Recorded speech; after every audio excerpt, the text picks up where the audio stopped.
Well, Margaret Tickle, I'm here to introduce Adrian Barrett, but first a bit about myself. I must be one of the oldest in the room, so I do apologise for seeing me in triplicate, amplified. I'm 86 and still maintain pretty good health, albeit with a weakened heart. 3 years ago, I had an acute health scare and was very sick with pneumonia, resulting in spending 5 days in hospital with my weakened heart under a lot of strain. This prompted the doctor to have a conversation with me about my wishes in regard to resuscitation. Whilst I was quite sure of what I wanted, it was obvious that I had not adequately communicated this to my family. I was prompted to attend an advanced health care directed workshop at the Bustleton Hospice, thank you, Rosie, and then to have conversations with my doctor to develop my plan and then to communicate my wishes to my family. Subsequently, I have attended meetings with the City of Bustleton cemetery officer, been out to the actual cemetery to see the layout, chosen a spot, and a funeral planning meeting with William Barrett and Sons at their Bustleton office. I believe this has helped my family as well as me in feeling a much greater level of comfort in ensuring that we are all on the same page when the time comes. Now, it is with great pleasure that I introduce Adrian Barrett, who is a fourth-generation funeral director in his family business and is currently the president of the Australian Funeral Directors Association. With more than 20 years' experience in the funeral industry, Adrian is passionate about grief education and ensuring that families he serves have access to and knowledge of support systems in his community. Adrian is a generous and compassionate person, and he embodies the values that are essential to assist the people that he deals with at such a vulnerable time in their lives.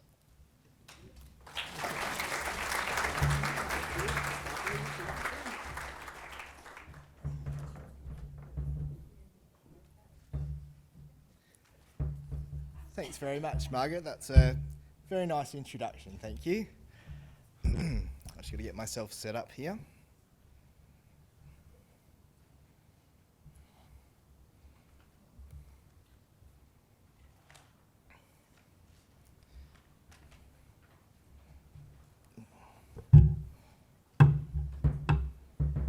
It's on a bit of an angle.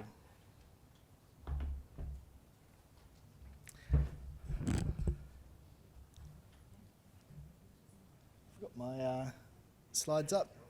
Yeah, perfect. Thank you. Good afternoon, ladies and gentlemen. Thank you very much for taking part in this event today and over the whole forum. Death, dying and bereavement aren't topics that most people would like to include in their leisure time, but they are such important topics to discuss that I'd like to congratulate you all for taking time out to be part of this weekend's events.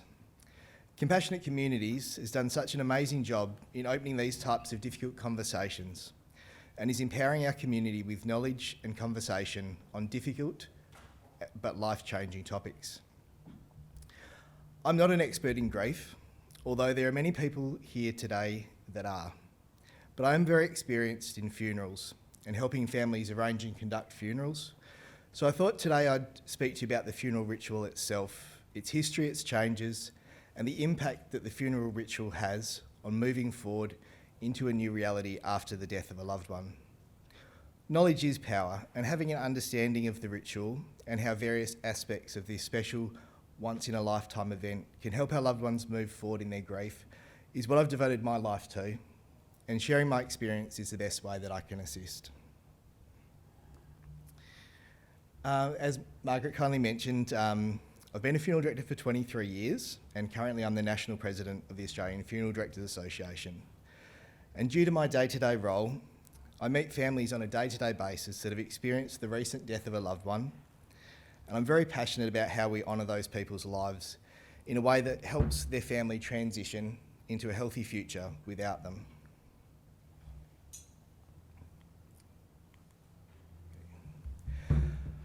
Whenever anybody dies, it's bound to be earth-shattering for those that love them, whether they're a young person that dies in tragic circumstances, or a great-grandmother that's been battling an illness for years, the forced physical disconnection between family and friends means that those people's lives are forever changed.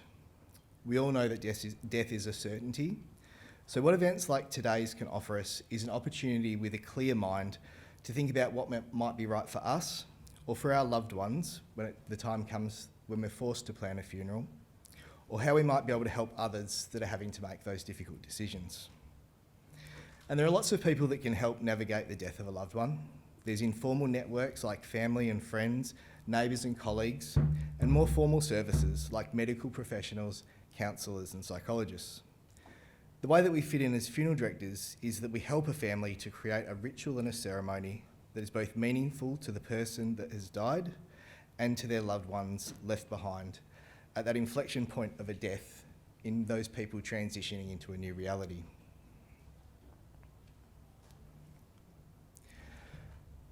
So, coming here today, I think we would all acknowledge that there's some basic facts that are hard to think about, but important to think about. We all know that no matter how difficult it is to accept, the fact is that either everyone that we know and love will see us die, or we will live long enough to see them die. And these facts can crystallise the importance of planning ahead. Our funeral won't be if it happens, it'll be when it happens and how it happens. And it's the how that I'd like to concentrate today's discussion on. Even before the beginning of recorded history, humans have struggled to understand and to put into words the impact of the loss of a loved one's life. Archaeologists have found grave goods, such as miniature objects, tools, jewels and weapons, ritually buried with humans going back 100,000 years. Funerals, as a ritual, predate monotheism, money and even agriculture. For perspective, 100,000 years ago, North America was joined to Asia by a land bridge, and woolly mammoths and saber-toothed tigers roamed the earth. And we know from our own lives that as a social species, we have an intrinsic need to acknowledge the big events in our lives. They're mostly happy occasions like engagements and marriages, births and birthdays and anniversaries. But a funeral is different in that the funeral ritual is marked by definition with sadness and not joy. Yet at a funeral, we celebrate the good times in someone's life, but to acknowledge that we can no longer share those good times with them.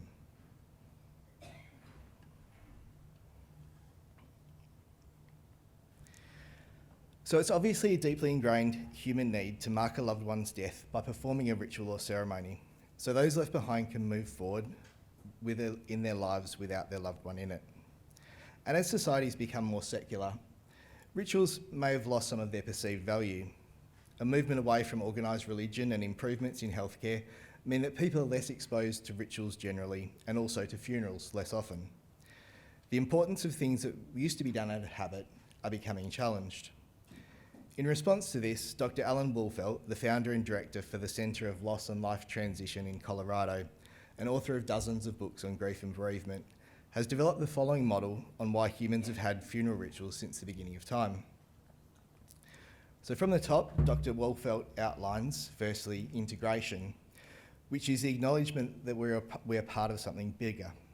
This might be informed by our culture or our religion, or even a non-religious scientific worldview. And secondly, meaning, acknowledging the significance of the individual's life to ours and the lessons that we can learn to move forward without this person. Expression. A funeral is a special time when we're gathered for the purpose of sharing our thoughts and feelings about our loved one. Support. The gathering of family and friends allows those present to support each other through their shared relationships with the person that's died. Recall.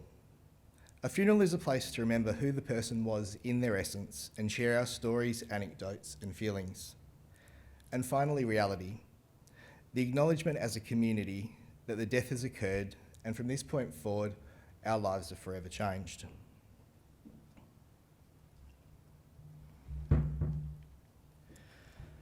So if that's why we have a funeral ritual, what about how? Because we're exposed to funerals less often, we often imagine funerals to be like what we've seen in the media or on popular TV shows. But what a funeral actually is can be whatever is meaningful for the individual that's died and for their families.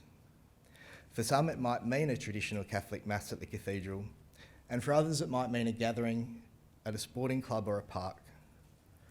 Some people might want to use the traditional hearse to transport their loved one's coffin, and others, like recently, might want to use their Mack truck or their boat or their ute. There's no rules, but what is right for one person will be completely wrong for another.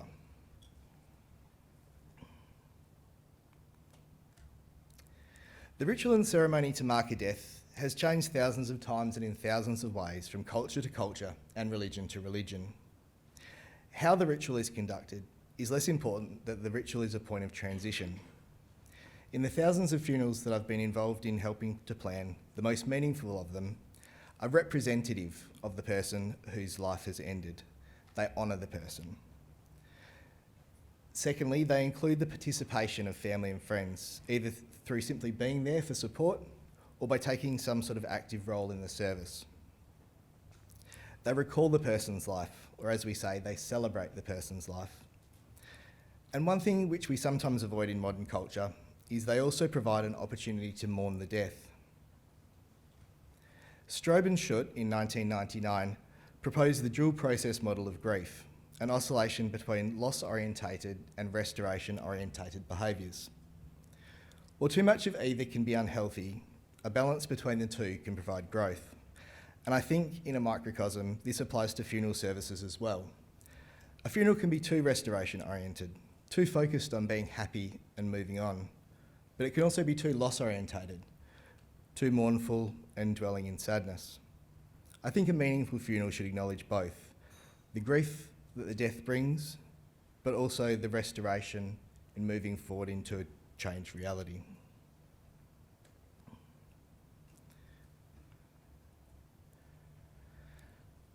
So when there's so many options to choose from, what should we try to do when creating a meaningful farewell? Dr. Wolfeld again offers the following overview of what we should try to incorporate into a meaningful funeral ritual. Firstly, things like music and readings. Favourite songs, hymns, live music, last post ode and reveille, all convey something that words by themselves can't. And likewise, readings from poetry, scriptures, verses and literature can convey meaning that it's hard for people to put into words themselves. Secondly, viewing, which is something in today's modern culture we may not be so good at. Other cultures spend a lot of time with the person after they've died and help prepare the person, wash and dress, and even have the person come home to spend time at home before the day of the funeral ritual.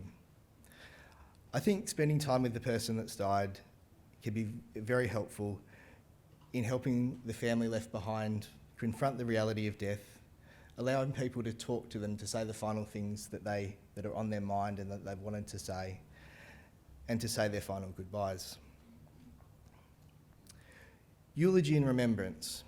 Sharing stories and memories from different parts of a person's life, displaying photos and having photographic tributes can help the ritual become very personalised around the person that's died. And again, symbols, things that are hard to put into words, can be represented by things like candles, flowers, displaying sporting equipment, tools, trophies, instruments, can burn incense, even things like people handing out favourite chocolates at the end of the service, handing out stubby holders, whatever's meaningful for that individual in representing their life. A gathering after the ritual is important as well. A wake is important as after the weight of the service is lifted, it's like sharing fellowship with people that you've been on a long and arduous but rewarding shared journey with. And actions are so important as well. Placing tributes, lighting candles, being a pallbearer, helping fill a grave, helping wash and dress a loved one, building or decorating a coffin. There are so many things that people can do to help, and often when somebody dies, it's the doing, it's taking action that can assist people in moving forward.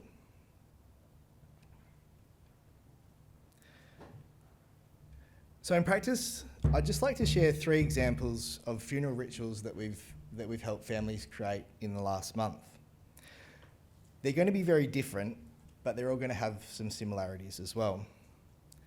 And the first one would be something that you're all fairly familiar with. But it was for a lady that attended church regularly, and it was a very big part of her life. Family and friends gathered the evening before the funeral for vigil prayers and a rosary, and then there was a mass the following day at the cathedral. Their family delivered a eulogy and showed a photo slideshow. Her grandchildren did readings and acted as pallbearers. Her favourite hymns were played. Her casket was covered in a white pall and blessed with holy water and incense. We then went to the cemetery, and after the burial, those present went back to the cathedral hall for a wake. Whilst this is very traditional and nothing out of the box, this was a perfect funeral for this lady. It really honoured and respected the way that she had lived her life. The second example is a young Noongar woman who recently died. Her family prepared eulogy booklets, and they printed photos for people to pin to their shirts. Family members came to our care centre and they helped to wash and dress and place her into her coffin. On the day of the funeral, an Aboriginal pastor took her service, and the eulogy booklet that the family had printed was read. Her family prepared a slideshow of photos for her to show. Her nephew played guitar and sang her favourite songs. Different family members carried her casket at the church and at the cemetery, and after the burial, the men present backfilled the grave with shovels, and when it was backfilled, the women present decorated the grave with the flowers that people had sent. So while this ritual is very different to our first example, it contains the same elements of ritual, being music, readings, eulogies, viewing, symbols, actions and gathering. And this is exactly right, again, for this lady. Oops, I think I missed that slide. And the third example was for an elderly lady that was an artist who didn't want to have a funeral at all. When I was meeting with her family, we discussed how much she loved high teas at Cave's house. So rather than a traditional funeral, we had her final high tea. There was no viewing, but we did have her favourite music playing, a selection of famous arias, as her family and friend gathered and shared stories. Her artwork that she'd made was displayed on the coffin, and people had an opportunity to speak at the microphone and place rose petals. When it was time for her to leave, everyone charged their champagne flutes and toasted as the hearse departed. Everyone then stayed at Cave's house and continued to share stories and support each other. And again, while this is completely different in practice, the ritual and the elements of the ritual were the same. They contained music, eulogies, symbols, actions, and gathering. And as her brother said, I've been to lots of funerals, and this was easily the best one. When I was working out some examples to talk about, I could think of probably 30 or 40 just from the last couple of months alone of things that are different and they're a little bit out of the box, and people often say, oh, what's the strangest funeral you've been to, or tell us a funny story or something like that. But I don't think there really is any weird funerals or strange funerals. I think there's funerals that are different, but just like everyone in this room's different. Everyone has their own beliefs, their own values, the things that make them them. And I think when we're planning a funeral ritual for a person, it's important to acknowledge those things and include those things in the ritual. So what's right for one person will be completely wrong for another, and that'll be completely wrong for another. But as many people as there are in this room, there should be that many different funerals to acknowledge all of those lives.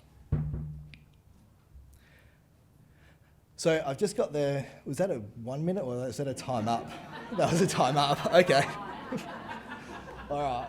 Well, I guess I kind of got the point across in that, now I've lost the slides altogether. That must happen when your time's up. And no questions. So once again, I'd just like to thank Compassionate Communities Network for everything that you guys do. Opening up these conversations on everything to do with death, dying and bereavement is so important, and we're very pleased to be a part of it. So thank you very much.